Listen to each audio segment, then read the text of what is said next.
Break के बाद आगे बढ़ेंगे। अयोध्या में मुतनाज़ा अराजी पर पूजा की इजाजत वाली अर्जी को सुप्रीम कोर्ट ने खारिज कर दिया। चीफ जस्टिस ने समाअत के दौरान तबसरा करते हुए कहा कि आप जैसे लोग मुल्क को अमन चैन से नहीं रहने देंगे। अदालत ने 5 लाख के जुर्माने को हटाने से भी इनकार कर दिया। अर्जी गुजार पर इलाहाबाद हाईकोर्ट ने जुर्माना आयद किया था।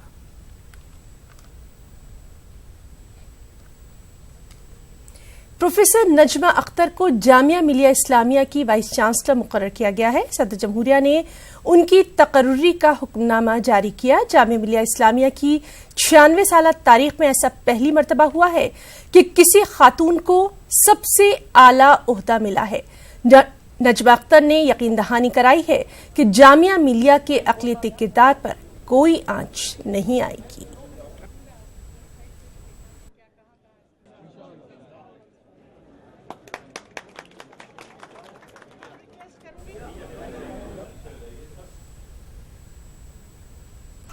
अहमदाबाद का तारीखी लाल दरवाजा और भद्र किले के अतराफ बाजार में हजारों की तादाद में दुकानें और ठेले लगाए जाते हैं, लेकिन गुज़िश्ता 2 माह से 500 से ज्यादा लोगों को ठेले लगाने की इजाजत नहीं दी जा रही। डेवलपमेंट यानी तरक्की के नाम पर इन छोटे कारोबारियों को यहां से हटाया गया था, लेकिन तामीराती काम मुकम्मल होने के बाद भी इन्हें यहां कारोबार करने की इजाजत नहीं दी जा रही। ऐसे में अल्पसंख्यक अधिकार मंच की सरबराही में इन ठेला कारोबारियों ने कार्निच पुलिस स्टेशन के डीसीपी जोन 2 को रोटी और गुलाब देकर मसले का हल निकालने की दरख्वास्त की। तो डीसीपी साहब का ये कंसर्न था कि ट्रैफिक हो रहा है, तो हमने उनको कहा कि ट्रैफिक साहब पहले भी होता था, उसको मैनेज किया जाता था और एक टीम बनाई जा सकती है जिसमें जो वहाँ के पथारे वाले लोग हैं और पुलिस के लोग हैं वो साथ में मिलकर ट्रैफिक को कंट्रोल करें।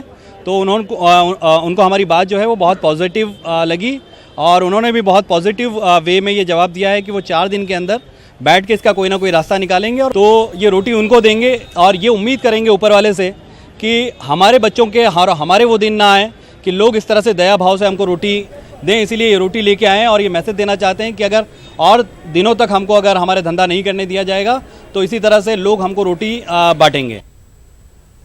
करगिल का तारीखी डॉन बाजार फ़िक़्रवाना हम आहंगी की बेहतरीन मिसाल पेश कर रहा है। इस बाजार में मस्जिद गुरुद्वारे की एक ही दीवार है, वहीं मुस्लिम, हिंदुओं और सिखों की कई दुकानें मौजूद हैं। यहाँ कभी भी मुख्तलिफ मज़ाहिब के चलते लोगों में किसी किस्म का इख्तिलाफ या तनाज़ा देखने को नहीं मिला।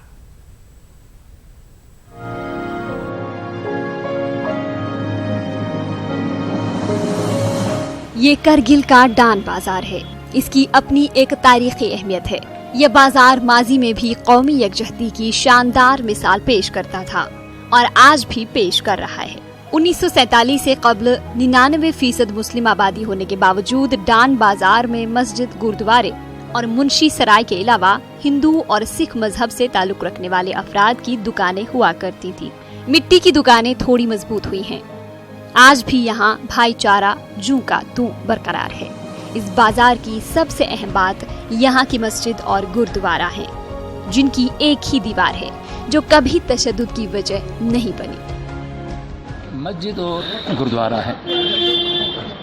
करगिल क्या, मेरे ख्याल में हिंदुस्तान में शायद ही कोई ऐसा जगह होगा जहाँ पर मस्जिद और गुरुद्वारे की दीवार एक ही। ये तो एक तो मिसाल है, भाईचारे का मिसाल है, नेशनल इंटीग्रिटी का एक मिसाल है। एक है हर हम त्योहार एक मनाते हैं, हम उनकी शादियों में जाते हैं, वो हमारी खुशी में मिलते हैं। यहाँ के करगिल के जितने भी मकसद शादियाँ हैं हमारे को किसी ने नहीं छोड़ा, हर किसी ने दावत दी है, हम उसके दावत में जाते हैं, बड़ी खुशी से जाते हैं। ये प्यार मोहब्बत जो बनता है, हमारा जो बड़ा दिन आते हैं वो हमारे पास आते हैं। इस तरह हमारा भाईचारा बड़ा है और हम चाहते हैं कि आगे भी हमारा ऐसा भाईचारा कायम रहे। तो हम एक ही हिंदू फैमिली है करगिल में, लोकल हिंदू फैमिली जो 90 साल से जहाँ रह रही है।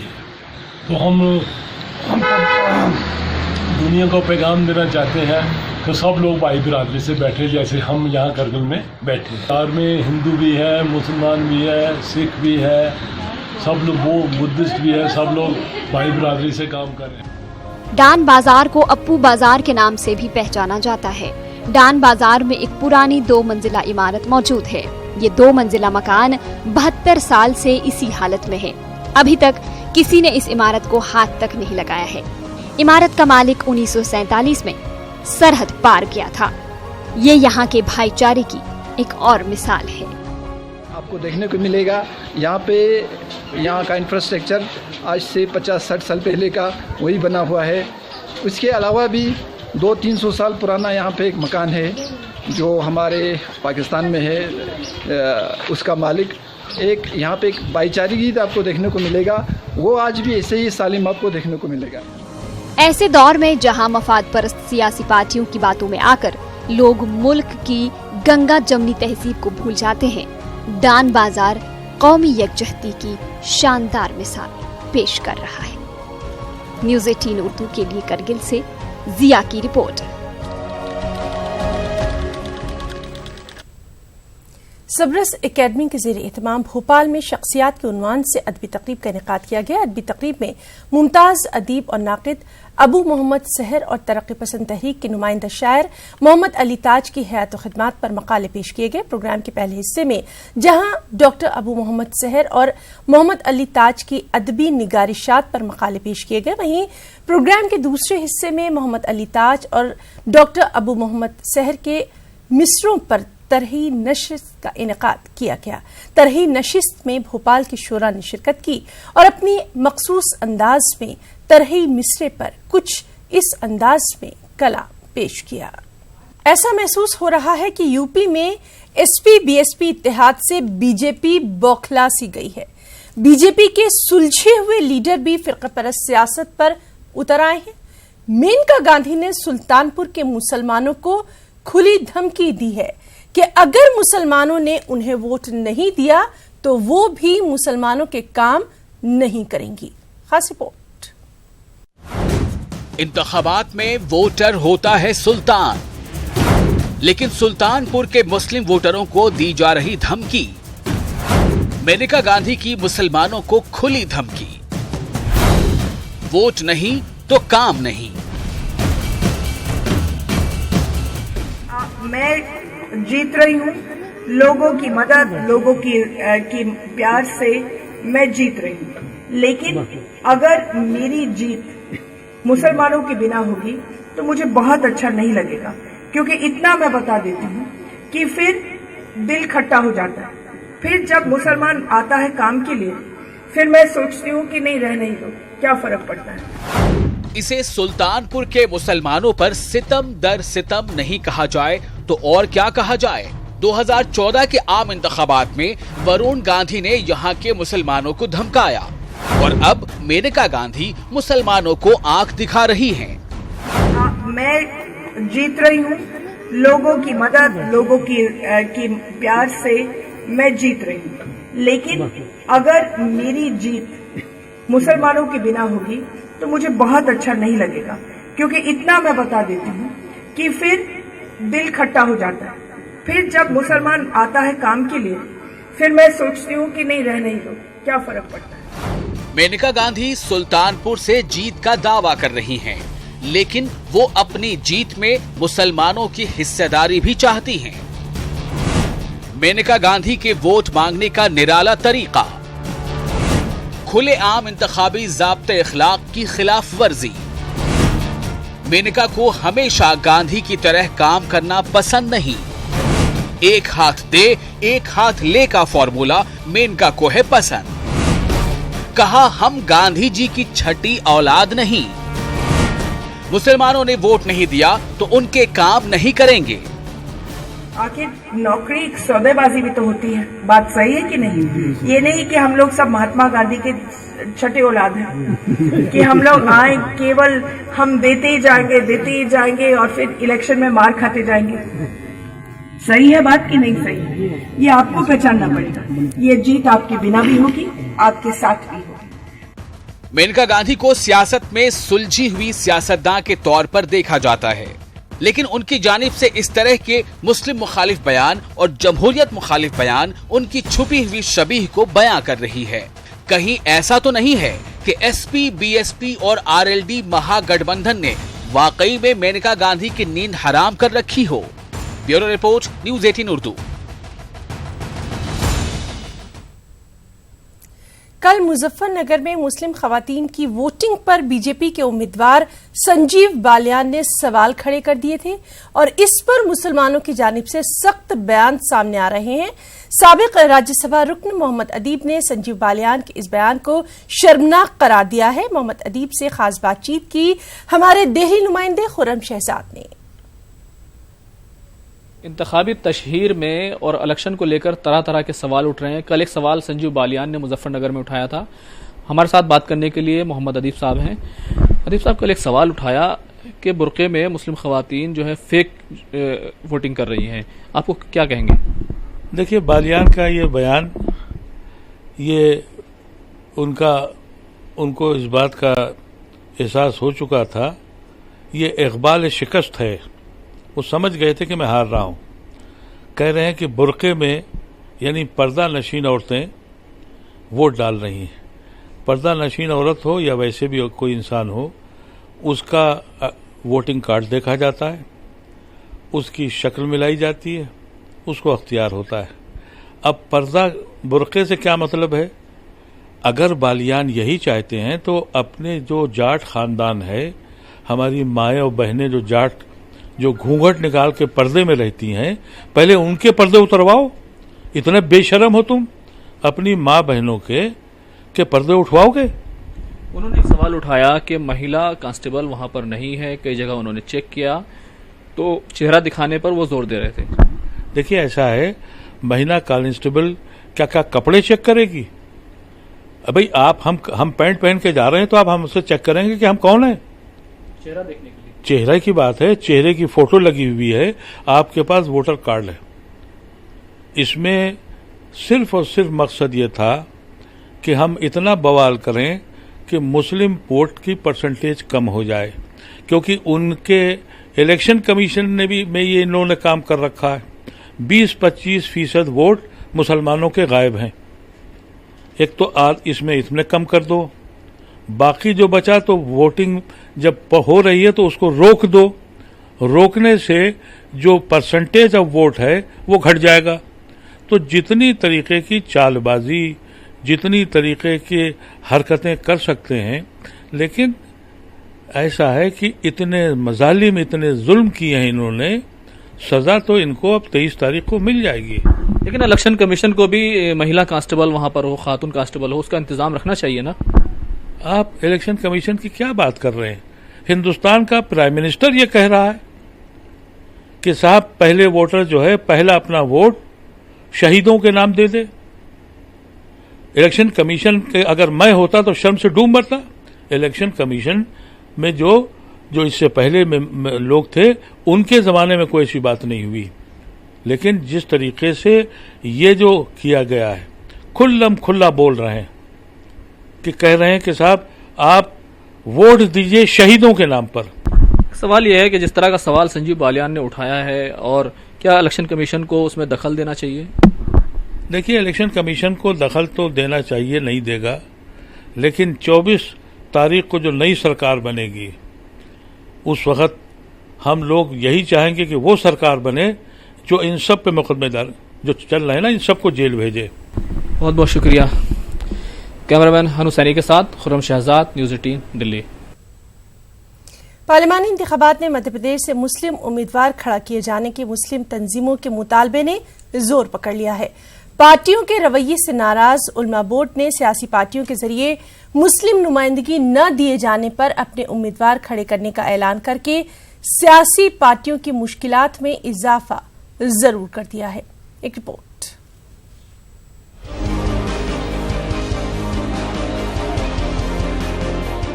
मध्य प्रदेश में पार्लिमानी इंतखाबात की गहमागहमी अपने शबाब पर है।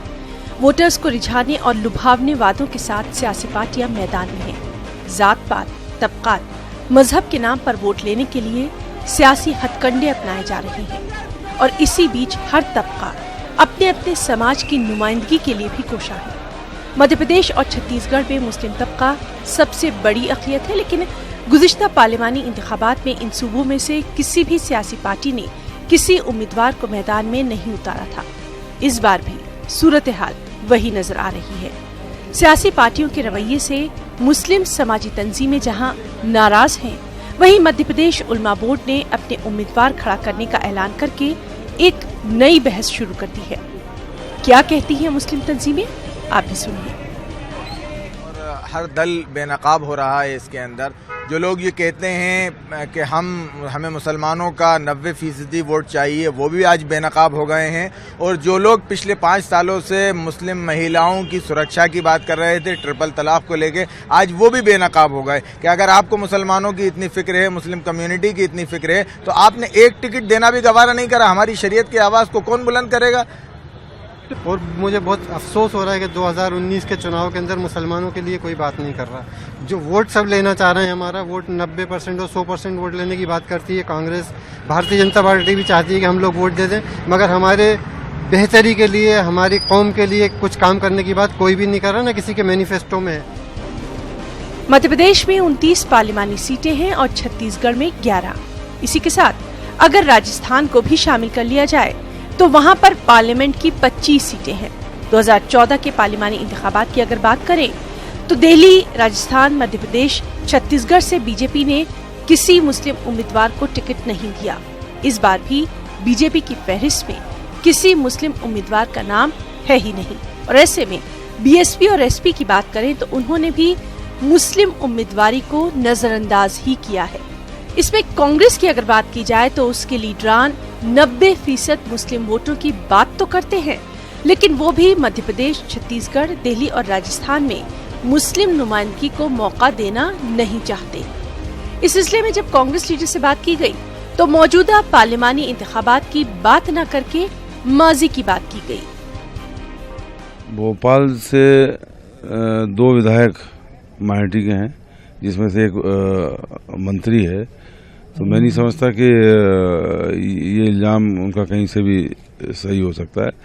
और भोपाल का जहाँ तक सवाल है, मेमुना सुल्तान यहाँ से सांसद रही, साजिद अली साहब जो सीनियर एडवोकेट हैं वो यहाँ से चुनाव लड़े, और पूरे जो नवाब पटौदी लड़े, उसके अलावा अपने सईद अहमद वहाँ से चुनाव लड़ते रहे, जीतते रहे। अभी पिछला चुनाव हार गए अजीज कुरैशी साहब। तो ये रिप्रेजेंटेशन माइनॉरिटी का कांग्रेस में बहुत है। अगर मुस्लिम समाज ने अब भी बेदारी का सबूत नहीं दिया तो उनके पास सिवाय पछताने के कुछ नहीं बचेगा। न्यूज़ 18 उर्दू के लिए भोपाल से मेहताब आलम की रिपोर्ट।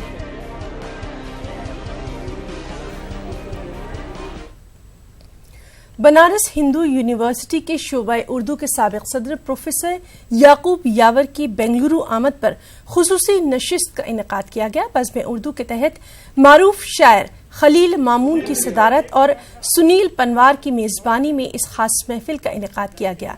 इस मौके पर खलील मामून ने कहा कि उर्दू ज़बान और अदब के फ़रोग़ के लिए संजीदा कोशिशें नहीं हो रही। उन्होंने कर्नाटक उर्दू एकेडमी का नाम लिए बगैर कहा कि अदबी इदारा एक खास पार्टी के प्रोपेगेंडे का काम कर रहा है। इस मौके पर शोरा से इंतखाबात के मौसम में खामोश न रहते हुए अपने कलाम के जरिए अवाम की रहनुमाई करने की अपील भी की गई।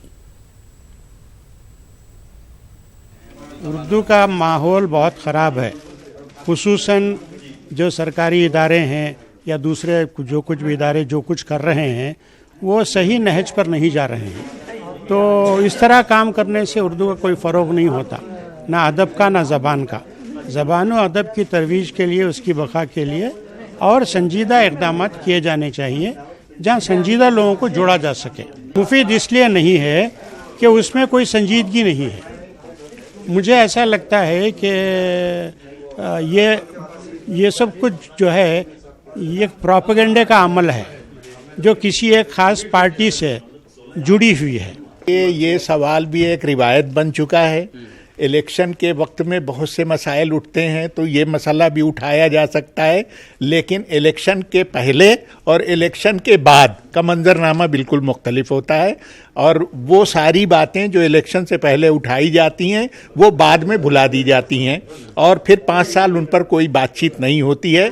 उर्दू के सिलसिले में तो पिछले 70 साल से यही हो रहा है।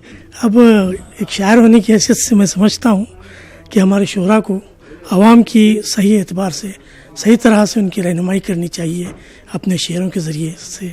और अशार में जो जज्बातियत होती है उसे दामन बचाते हुए अगर हम मोहब्बत की फ़िज़ा इस माहौल में पैदा की जाए जो पहले से ही ख़राब हो चुकी है, तो मैं समझता हूँ कि एक तामीरी काम होगा। रुकना चाहेंगे एक छोटे से ब्रेक के लिए।